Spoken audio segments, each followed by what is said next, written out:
In Italy, criminal mastermind Cyrus is arriving at a prestigious auction house with a plan in mind. Inside he walks by disguised Master Denton and hacker Misoon, but he pretends he doesn't know them, when in fact they're part of his team. Nearby, an Interpol team led by Abby is keeping an eye on the event in case Cyrus tries something. Abby is furious because she dated Cyrus for a week without knowing he was a wanted criminal. This auction is happening at the same time in London, where team members Magnus the safecracker and Luke the engineer are getting in position. Back in Venice, the first piece of art is bought by Malzen for 11 million, and then the host introduces the artist N8, whose NFT is being auctioned next. It's a mask made of 482 cameras, which will create an NFT based on Van Gogh style and a live 30-second feed of the moment of the sale. Cyrus immediately makes a high offer and Abby guesses he knows her team is there. He and Denton try to outbid Malzen, and once the sale is done, Misoon activates an alarm. Everyone starts leaving the auction house and Abby gets suspicious, so she sends her team in. In London, the alarm is also going off and Magnus messes with an electronic lock to sneak inside the storage, where he steals a very expensive painting. He puts it inside a tube and throws it into the water, where it's picked up by Luke. Back to Cyrus, he offers N8 to come to his yacht to finish the transaction. They leave through the back door where pilot Camilla is waiting for them on a boat. They're already gone by the time Abby arrives and she realizes that since an NFT can't be physically stolen, they've stolen the artist instead.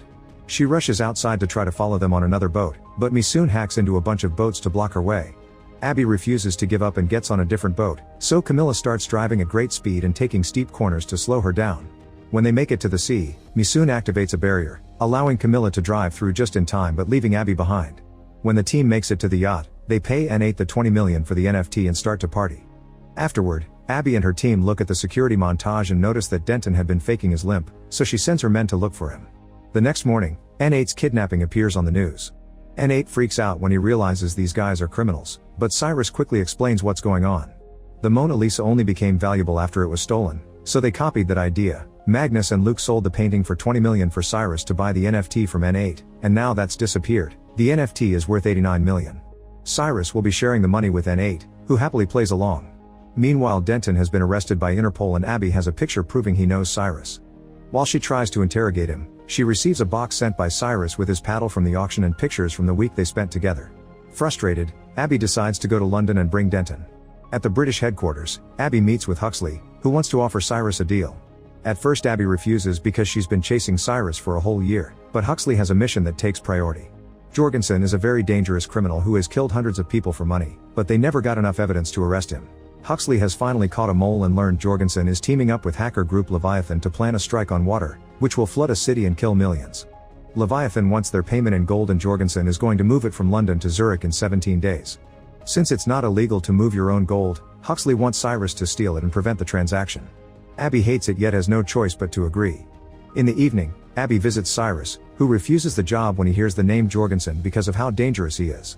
Abby points out that she is Denton and he'll die in jail unless Cyrus accepts the job, which will grant full immunity for the whole team, meaning they'll be able to see their families again. Cyrus only agrees if Abby works with them too. Meanwhile in Ireland, henchman Cormac has captured the mole and has been hurting him for a while. Once the guy has suffered enough, Cormac video calls Jorgensen so he can watch how a dog eats the traitor. The next day Abby releases Denton and meets with the team to share the intel she has. The gold bars will be packed in a crate, and on both airports it'll be surrounded by guards. After lots of thinking, Cyrus decides they should take the whole plane, meaning they should use a second aircraft to swap the radar signature. To do so they'll need a private jet, so they visit Malzen to borrow his.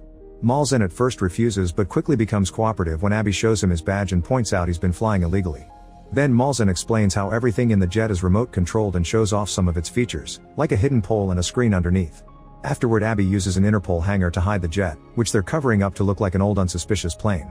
Magnus works on modifying his vault breaking laser so it will work on a plane despite the turbulence, and Denton is already testing new wigs and beards.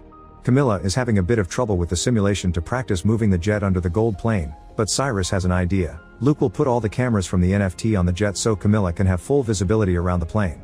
Misoon has a program to hack into the GPS transmissions to trick air traffic control. The issue is that doing both the jet and the plane at the exact same time when they're moving so fast is impossible.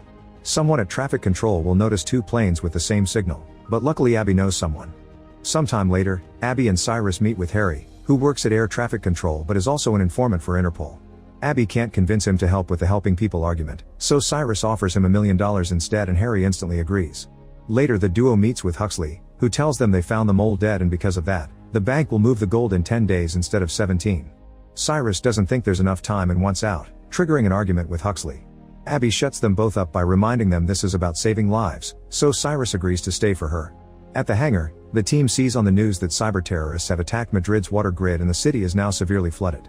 There are 13 dead people so far, but they expect the numbers to get worse soon. Cyrus thinks this has gotten too dangerous and tries to quit again, but the team refuses to give up now and they agree they must stop Jorgensen, although Luke sounds hesitant. In his mansion, Jorgensen thanks Leviathan for their little demonstration. After lots of work, Misoon finishes the device that will hack the plane's GPS, but unfortunately it looks like a bomb.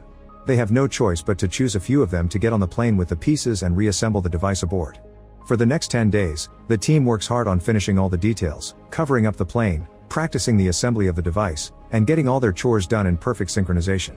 When the day finally comes, Cyrus and Abby get on the plane pretending to be a couple in first class while the rest of the team is spread in different sections. Cormac and 4 other henchmen are also there to keep an eye on the gold. The team is wearing hidden communicators to stay in contact, and Cyrus realizes Luke isn't checking in. He calls him on the phone and learns that Luke got too scared of Jorgensen, so he decided to quit the mission. As the plane takes off, so does Camilla on the jet.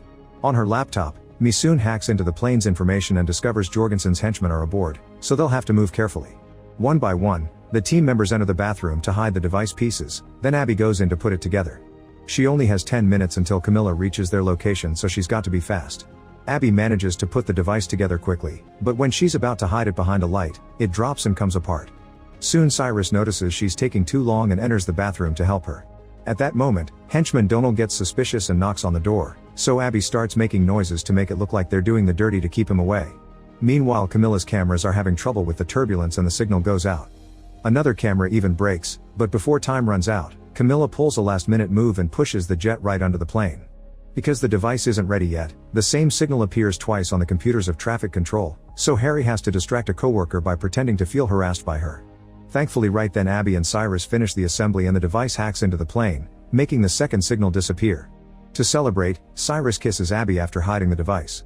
Afterward, Harry calls the plane pilots to tell them about a fake storm and asks them to change course, sending them to a private airfield in the Alps.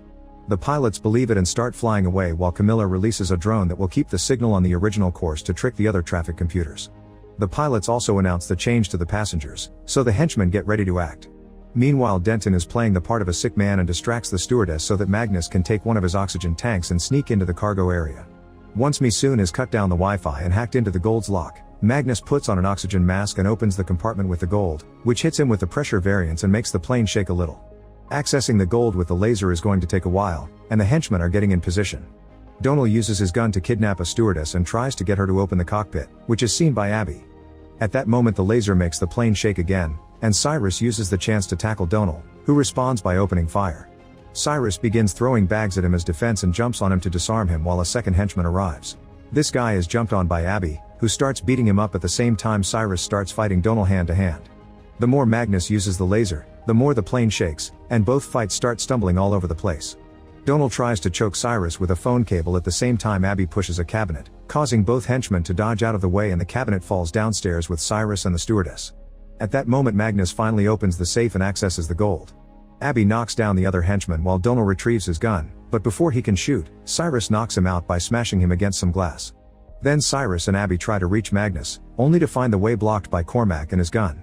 Suddenly the plane lands on the new destination and since the ground is frozen, it starts sliding around, not stopping until it gets caught by the snow. Soon Camilla also lands with the jet and she has to make an extra effort to stop it from sliding right before it hits the plane. Cormac and his 2 men capture Abby, Cyrus, Magnus, and Camilla. After calling Jorgensen to confirm the gold is fine, Cormac promises to deliver it himself. Cyrus tries to make him use the train as originally planned, but Cormac chooses to take the jet instead, taking the team with him except for Magnus. Moments later, Camilla is piloting the jet under Cormac's orders, but she presses a button to send her teammates a signal. Abby and Cyrus put on their seat belts and Camilla starts piloting the jet like a maniac, making it shake while pretending it's the gold throwing them off balance. All the shaking is slowly removing the metal covers, which will help the jet be found again. Back in the Alps, Magnus hits his captor and steals the gun, only to put it down and try to escape. When the henchman grabs the weapon and tries to shoot, the gun backfires and hurts his hand just like Magnus modified it to do. At the train station, Huxley notices the gold isn't coming and his partner informs him the plan failed. Now the gold is flying to Jorgensen's villa. Huxley decides to call the NATO and tells them about a terrorist threat that needs to be shot down, not caring if Abby dies in the process. As the military jets take off, Jorgensen meets with the Leviathan leaders and pretends the delay with the gold was his own plan to distract the authorities. Soon the team's plane is surrounded by the NATO jets, so Harry informs the authorities that there are civilians aboard. However, Huxley lies and says it isn't true, ordering to shoot it down anyway. Desperate, Cyrus activates the pole to disarm the henchmen. Then he and Abby start fighting them all over the place. In the struggle, Abby manages to grab the remote control and makes the word civilian hostages on board appear on the big screen under the jet. Then Camilla pulls a crazy move and turns the jet upside down to show the message to the soldiers, who immediately cancel the rockets. Once the other jets are gone, a henchman threatens Camilla into making things right. She puts the jet back in position before fighting the thug, who immediately pushes her back on her seat and breaks her wrist, reminding her to land. Camilla pretends to pilot only to suddenly pull a lever, causing the jet to start falling at great speed. While Cyrus keeps Cormac away, Abby reaches the control again and opens the door, which sends Cormac flying out of the plane before she closes it again.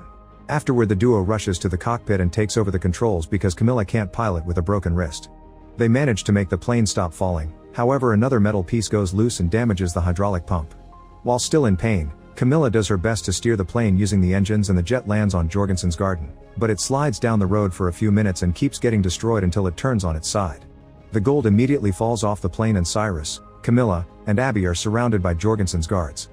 Cyrus notices there's a camera still working and mentions the NTF they saw during the auction, which is a sign for Misoon to start hacking. Jorgensen comes to interrogate them with a gun, but at that moment, the Leviathan leader gets a message telling her about Interpol and cancels the deal. Furious, Jorgensen shoots her leg and demands her to restore the deal, but since she turns him down, he shoots again to kill her. Then Jorgensen asks who the Interpol agent is, so Cyrus pretends it's him. Before Jorgensen can shoot him, the Italian police arrive and surround them. Jorgensen pretends he just took out his gun in self-defense because some crazy guys landed in his garden, so Cyrus gives Misoon the signal and now the video of Jorgensen killing the woman appears on the screen of the plane. While Jorgensen is arrested, Huxley and another agent arrive by chopper. Abby learns from the agent that Huxley almost got them shot, so she punches him and announces she is quitting. Cyrus and Camilla are leaving on a boat, and Abby soon joins them. A few weeks later, Cyrus surprises Abby by buying back her childhood home.